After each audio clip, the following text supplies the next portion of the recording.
This video is going to be comics versus show for The Walking Dead Season 5, Episode 13, Forget. This is just a fun look at the similarities and differences and, the parallels between the comics and the show. It's just meant to be a fun observation. Obviously, I can't talk about all the similarities and differences as there's too many, and the show goes off from the comics way too much. This has no spoilers for the show, but it does have spoilers for the comics, so if you haven't finished reading the comics, I would not watch this video.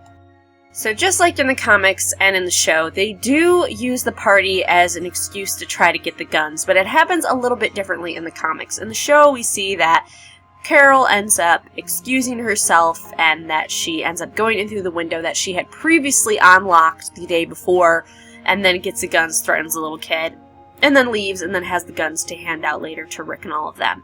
In the comics, it's actually Glenn who pretends to be drunk at the party, and then he ends up being escorted out by Rick, and then Glenn uses that time to kind of do some reconnaissance work and see the weapons room, and he notices that it's locked up, but there's a window that they could get through. And so then him and Rick talk about it after the party and what they're going to do, and then the next day, Glenn ends up talking to Olivia, the pantry lady, and discussing with her, and then the same thing happens that we see happens with Carol. Glenn gets close to the window, unlocks it, just like Carol unlocked it in the show, and then later, him and Rick come back, Glenn gets through the window, takes the guns, and Rick helps him back to the house, and they decide to spread out the guns to people, and not necessarily tell everyone, because they want to keep it on the down low. So, kind of happened like how it did in the show, but obviously it wasn't Carol doing it, and the party was used as a reconnaissance mission, not as a get the guns that night sort of thing. Speaking of being at the party is in the comics. They throw a dinner party just to kind of welcome them there, and the freak out does happen where, a character goes, is that what you think about? That's what you're worried about, not making me the right dish.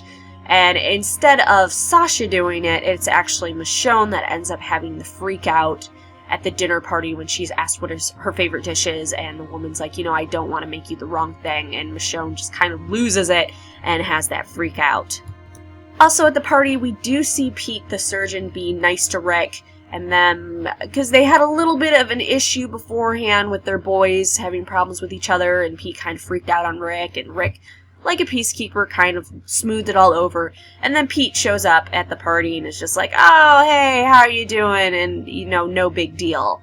We don't see Jesse being as forward in the comics as we do at the party. Jesse is kind of more reserved just because of the type of husband she has. That's actually where Jesse and Rick meet for the first time, is at this party, but Jesse isn't as forward and talking to Rick as we see in the show. Spencer, we saw, the child of the leader, ends up hitting on Andrea, who's still alive in the comics at this point, not on Sasha, so that was a tiny difference. Michonne, just like in the show, in the comics, does end up hanging up her katana up above the hearth as kind of putting this away and becoming a peacekeeper and trying to immerse herself more in Alexandria. Actually happens earlier in the comics because she's not allowed to carry the katana around Alexandria, so she ends up putting it up on the wall, and the leader of Alexandria is like, I better stay up there, and, she does it because she hopes that she will never bring it down again. So just like the show, she does put her katana up. There is a horse named Buttons in the comics, so in the show we saw that Aaron had named the black horse Buttons. In the comics, Buttons is actually a horse on the Green family's farm, and they end up coming back for the horse later and riding him around, and then eventually Aaron and Eric end up using Buttons, the horse, to recruit people, and then one day when they're out recruiting, a lady stabs Eric and then steals the horse, and that's the last time we see a Buttons. So we don't know in the comics whether Buttons is dead or not, we just know that Buttons was taken by a crazy, stabby lady. But in the show, Buttons ends up dying, being devoured by walkers. And who knows, maybe there will be a Button 2.0.